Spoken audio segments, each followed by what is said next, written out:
One shot in the movie that was particularly challenging compositing-wise was Christian Bale's entrance to the movie, where he lands on a helicopter in the midst of a huge battle scene. As far as McG was concerned, it was all about getting more and more mayhem into those shots.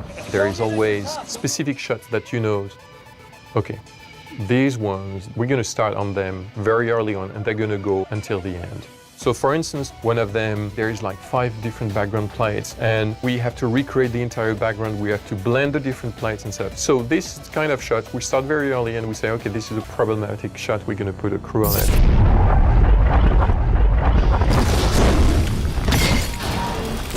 So what we're seeing here as the camera pans around the scene is several different plates which are basically stitched together. This dish is a miniature dish which we actually blew up at Kerner. You'll see in the foreground here there's a CG shockwave element right here that leads into a series of practical dust and dirt elements, and then in behind it drops in the Stan Winston puppet of the T-600. Then in the back of the shot, a CG plane is coming in, basically shooting at, strafing the ground where that Stan Winston puppet is. We have the plates of the soldiers landing in the helicopters. These helicopters in behind are actually CG helicopters. There's satellite dishes everywhere. We used miniature elements for those. We basically theorize what's going to happen here, and we visualize how this thing's going to come apart, how it's going to crack, fracture.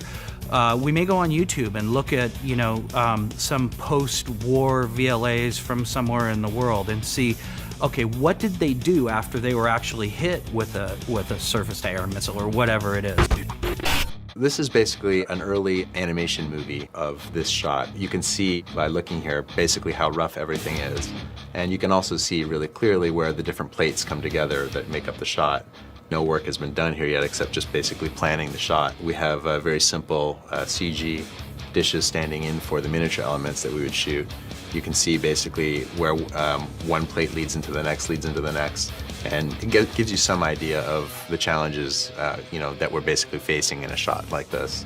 The Terminator films have consistently sort of trodden on new ground and developed new techniques. On Terminator 2, they had, new uses of morphing, and the Chrome Man was a landmark in computer graphics. And Terminator Salvation gave us a chance to push the envelope as well ourselves.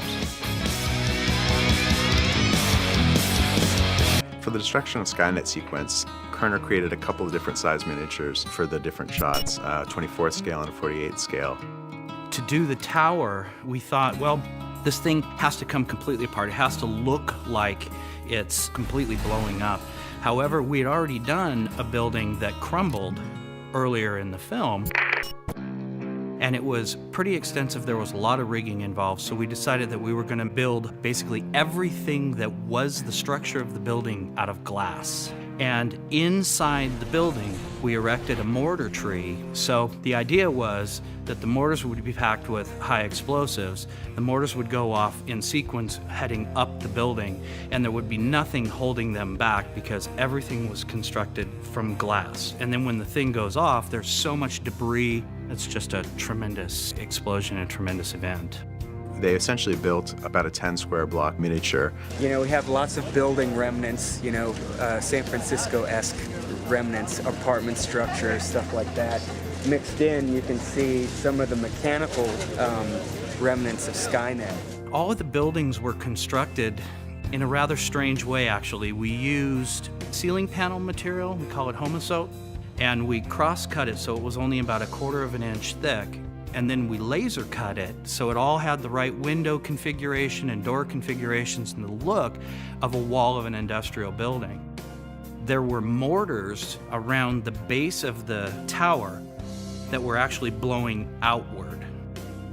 So the mortars were huge, and they were packed with gravel and a tremendous amount of pyrotechnics. So these basically cardboard buildings, once hit with these gigantic shotgun blasts, were just instantly leveled.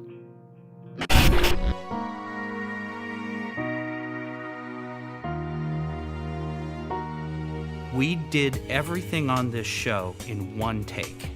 So when we crumbled the building, we had one chance at it. So it's all theory on our part as to what's going to happen, how this thing's going to come down, what are the course of events. We used miniatures because if we want to blow up a building, it's still one of the best ways. Plus, it's a lot more fun than sitting watching a computer screen doing simulation after simulation.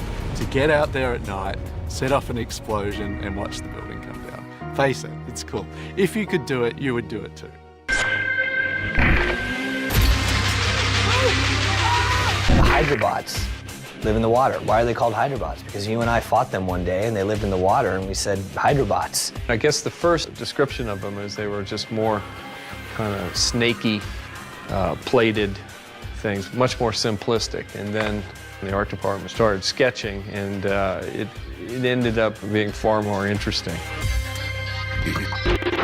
This feels like a workable size. It's got to be able to poke through the bubble on the bottom, you know, where the foot pedals are. The guys.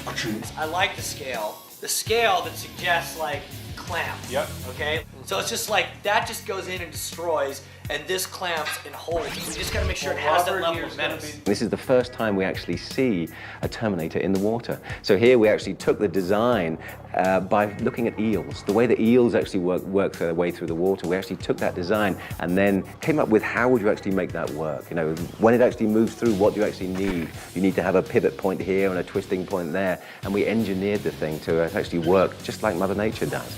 They turned out pretty wicked, pretty vicious with these clamping, pincher-like things on the front of it, and then also an auger kind of drill bit.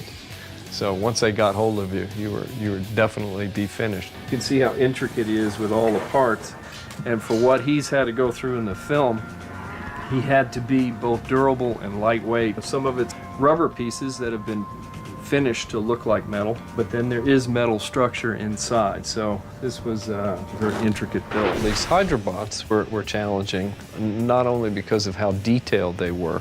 They had the circumstances that they were going to be in. They were going to get punished pretty hard. They're thrown around. They have to work in water, so that adds a whole new variable there. Some of the radio controls, RC devices and things that you would usually use are kind of out the window. It needed to be durable enough to be wrestled and thrown around and chucked out of helicopters and punched through things, but at the same time not be so unwieldy that you couldn't puppet it and make it work. This is a fun one.